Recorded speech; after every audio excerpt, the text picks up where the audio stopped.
सिगुल पक्षी हे दरवर्षी स्थलांतर करून आपल्या या वर्सोवा ब्रिज, जुनं पूल नवीन पूल अशा पूर्वीपासून येतात। पहा कसे मस्तपैकी एका रांगेमध्ये उभे आहे। सुरक्षित अंतर ठेवा असे हे पक्षाकडून शिकावं। पहा हे सुरक्षित अंतर ते का ठेवत आहे, त्यांना उडण्यासाठी अडथळा येऊ नये म्हणून ते सिगुल पक्षी असं विशिष्ट अंतर ठेवून एका रांगेत उभे राहत आहे। पहा त्यांची शिस्त पहा, त्यांचं उभं राहण्याची स्टाईल पहा। हे आहे सिगुल पक्षी। हे सिगुल पक्षी दरवर्षीप्रमाणे इकडे येत असतात। किनारी किंवा सिगुल पक्षी आपल्या विभागामध्ये हे दरवर्षी पाहुणे म्हणून येत असतात। ते बघा कसे एका रांगेत उभे राहिलेले आहेत विशिष्ट प्रकारे। हा पहा, हा सिगुल पक्षीचं डोकं कसं काळं आहे। हा इतरापेक्षा हा काळा असले डोकं काळं असलेला पक्षी काय दर्शवतो काय माहीत नाही, पण हा पक्षी डोक्याला काळा आहे, सिगुल पक्षी आहे। हा कसे विशिष्ट अंतर ठेवून सिगुल पक्षी एका रांगेत कसे उभे आहेत।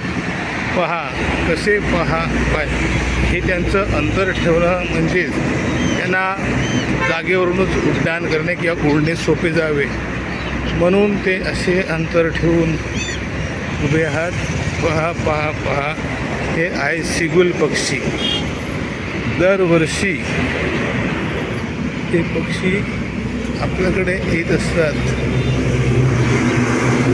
खाडीच्या तिकडे खाडीच्या दोन्ही साईडनी किंवा खाडीमध्ये बघा ते कसे समुद्रातले एक अन्न खातात कधी राहिलेले आहेत। तर त्या दोन्ही किनारे हे सिगुल पक्षी येऊन कसे उभे आहेत। त्यामध्ये ही आपली कबूतरं आहेत। हे कबूतरही यांच्यामध्ये सामील झालेले आहेत। सिगुलांना पक्ष्यांना लोक खाऊ टाकतात, त्यांचा खाऊ हे कबूतर खातात, कबूतर पैसे खातात।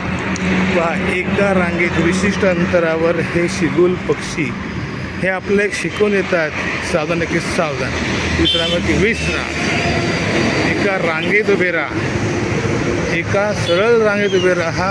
जरी हे पूल असलं तरी त्यांचं हे उभं राहण्याचं अंतर किती सुरक्षित आहे असं या पक्षाकडून, या सिगुल पक्षाकडून आपण हे काहीतरी शिकायला हवं।